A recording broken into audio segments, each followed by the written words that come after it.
할렐루야. 오늘도 함께 마태복음 말씀 묵상하는 모든 분들 환영합니다.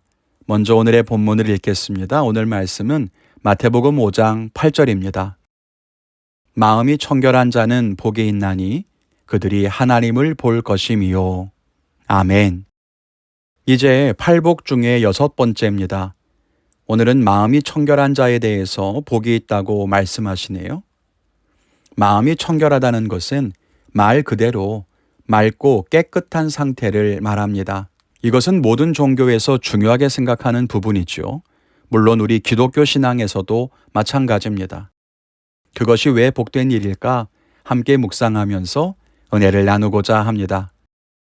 첫째는 겉과 속이 모두 거룩해야 한다는 것입니다. 여기에 사용된 카다로스는 순전하다는 뜻입니다. 혼탁한 것이 섞이지 않은 순금처럼 부정한 것이 없이 깨끗한 상태를 의미합니다. 나아가서 이 말은 제의적으로 정결하다는 것을 의미합니다. 즉, 죄가 있으면 속죄제를 드려서 죄사함 받고 부정한 것을 접촉했을 때에는 적법한 절차를 거쳐서 다시 정결하게 되고 그렇게 의례적으로, 종교적으로 깨끗한 상태를 말하는 것입니다. 탓할 만한 것이 없는 상태를 말하는 거죠. 그런데 유대인들이 얼마나 종교적으로 최선을 다합니까? 그들은 절기와 예배를 드리는 일에 늘 힘쓰고 율법을 지키는 것을 중요하게 생각하죠. 바리새인과 같은 사람들은 율법을 거의 완벽하게 다 지키는 것을 자랑할 만큼 종교적으로는 할 바를 다하는 사람들입니다. 그렇게 본다면 무조건 청결한 사람들이죠. 그런데 오늘 예수님은 뭐라고 말씀하십니까? 마음이 청결한 사람이 복이 있다는 것입니다. 겉이 깨끗한 것 말고, 겉으로 보이는 형식적인 모습이 거룩한 것 말고 그 마음이, 보이지 않는 우리의 내면이 청결해야 한다는 것을 말합니다. 이 말씀은 하나님을 알지 못하는 사람들에게 주신 말씀이 아닙니다. 하나님을 잘 알고 예배하는 하나님 백성들에게 주신 말씀이죠. 그럼 그 말씀의 뜻은 무엇일까요? 너희가 겉으로만 거룩한 모습을 갖추지 말고 너희의 내면이 거룩해야 한다는 말입니다. 우리의 겉과 속이 다르다는 것이죠. 겉으로는 때마다 예배하고 죄를 회개할 줄도 알고 헌신도 할 줄 알고 말씀대로 살아가는 것처럼 보이지만 과연 너희의 속도 그러하냐? 라고 말씀하시는 것입니다. 세상에는 4종류의 사람이 있습니다. 하나님을 아예 알지 못해서 겉과 속이 모두 거룩하지 못한 사람, 하나님을 분명하게 믿어서 우리의 겉과 속이 모두 거룩한 사람, 그리고 안타까운 것은 그 가운데 부분인데요. 하나님을 믿고 신앙 행위는 잘해서 겉으로는 믿음이 있는 것처럼 보이지만 그 속은 전혀 거룩하지 않은 사람, 그리고 하나님을 믿는다고 하는데 여전히 겉과 속이 모두 세상 사람과 다르지 않고 거룩하지 않은 사람. 우리는 어떤 사람입니까? 하나님께서 너희 마음이 청결한 자가 복이 있다는 말씀을 생각해 본다면 우리가 믿음이 있노라 하면서 세상 사람과 다르지 않은 모습으로 살아서도 안 되겠지만 믿음 생활이 겉으로 보이는 형식적인 모습에만 머물러서도 안 될 것입니다. 마음이 청결한 사람이 진정 믿음을 가진 사람이고 그런 사람이 하나님을 보게 될 것이기 때문입니다. 둘째는 마음을 깨끗하게 하기 위해 힘써야 한다는 것입니다. 오늘 마음이 청결한 사람이 복이 있다고 하신 이유는 그런 사람이 하나님을 보게 될 것이기 때문이라고 말씀합니다.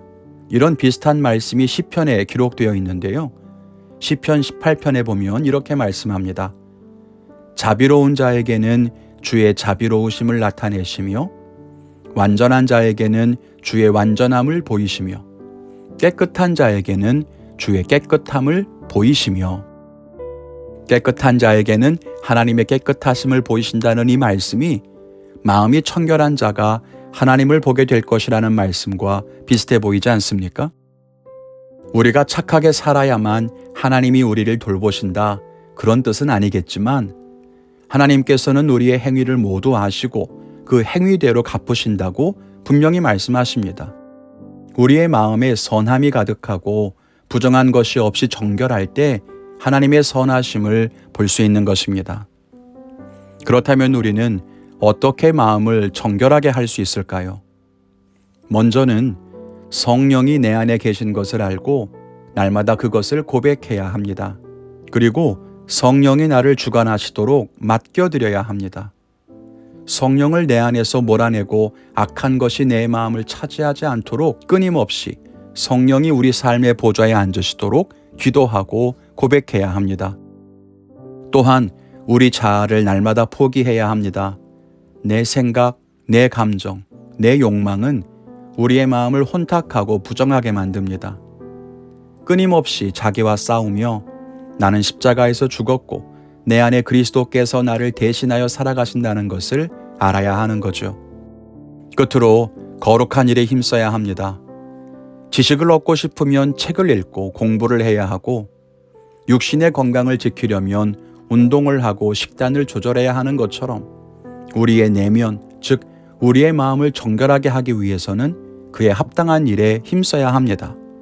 예배를 드리고 성경을 읽고 기도를 하고 신앙서적을 읽어야 합니다. 선한 일에 힘쓰고 하나님의 교회를 위해 봉사하고 복음을 전해야 합니다. 그런 것들이 우리의 마음을 청결하게 하는 거예요. 그런데 여러분, 무언가 이상하지 않습니까? 이런 일들은 지금도 하고 있는데 바리새인들도 그런 일들은 했을 것 같은데 그것이 겉모습을 거룩하게 하는 것이라고 하신 것 같은데 마음을 청결하게 하는 것도 그렇게 하는 것이라니 좀 이상하죠. 네, 맞습니다. 예배, 성경, 기도, 봉사, 선행과 같은 것들이 우리의 겉모습 혹은 형식적인 신앙일 수도 있습니다. 그러나 그 일들은 분명히 우리의 마음을 정결하게 하는 것이기도 합니다. 다만 우리가 그것을 어떻게 생각하느냐, 어떤 태도로 대하느냐에 따라 달라지는 겁니다. 나는 예배를 드렸으니까, 성경을 읽으니까, 기도를 하니까 충분히 신앙생활을 잘하고 있다고 생각하고 그렇게 행하는 행위에 만족한다면 그것은 우리의 겉모습을 깨끗하게 하는 것에 불과할 것입니다. 그러나 예배할 때 우리의 마음을 정결하게 하기 위해 힘쓰고 성경을 읽을 때 그 말씀을 통해 우리의 생각과 마음을 다스리고 하나님의 뜻을 따라 삶을 바꿔간다면 그것은 우리의 마음을 정결하게 하는 일입니다. 교회 봉사도 그 자체로 나의 만족이 되고 자랑이 된다면 겉모습에 불과하지만 그 일을 통해 감사와 감격을 경험하고 그를 통해 하나님을 더 깊이 알아간다면 그것은 마음을 정결하게 하는 것이지요. 결국 우리가 어떤 마음과 태도를 갖느냐, 우리가 우리 자신을 버리고 하나님의 은혜를 채우는 일에 힘쓰느냐, 아니면 우리 자신의 것을 더 채우려고 하느냐에 따라 달라지는 것입니다. 우리의 신앙생활하는 모습은 전혀 달라지지 않는 것처럼 보여도 마음가짐과 태도가 달라진다면 하나님은 우리를 칭찬하실 수도 있고 책망하실 수도 있는 것입니다.